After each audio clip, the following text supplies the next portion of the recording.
May meeting ako ngayon sa school ni Eya. Pupunta rin lang naman ako sa school ni Eya. Pinrepare ko na yung mga dapat kong dalhin. Bali, itong mga dadalhin ko, ito yung mga nasa list na binigay sa akin ni teacher. Buti na lang talaga meron akong magandang bag na pwede kong paglagyan. Bali, ang mga dadalhin ko pala, isang rim ng bond paper, Oslo paper, isang rim din ng colored paper, isang pair ng mga damit kasama ang underwear, toothbrush, toothpaste, alcohol, hand sanitizer, maliit na tuwalya, pang-ipit sa buhok, suklay, tissue, at ng wet wipes. Actually, di lang yan yung mga dadalhin sa school. Inuna ko na lang tong mga to para wala akong bit-biting madami. Alam nyo ba, sobrang natutuwa ako tsaka sobrang nagpapasalamat ako. Kasi kahit papano, may kakayanan kami mabili yung mga kailangan na anak ko. Naalala ko kasi nung kabataan namin, notebook nga lang, hirap na makabili sila mama at papa. Gawa ng sobrang tinitipid namin yung pera namin. Kasi imbis na pambili namin ng kung ano-ano, mas uunahin namin yung makakain namin. Sobrang taghirap talaga kasi sa probinsya, lalo na pag maulan. Diba dati, July ang maulan? Yung July na yun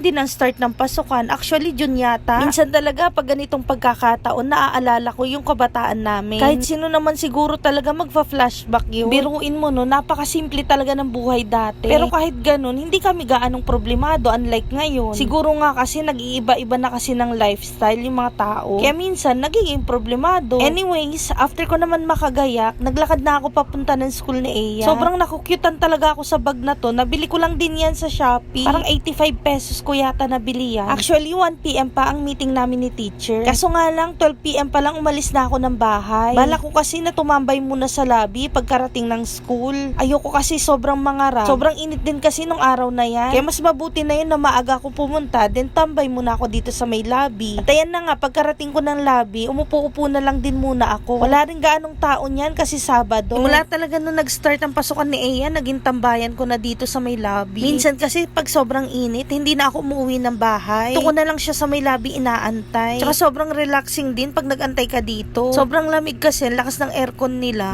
Libre tambay na, naka-aircon pa.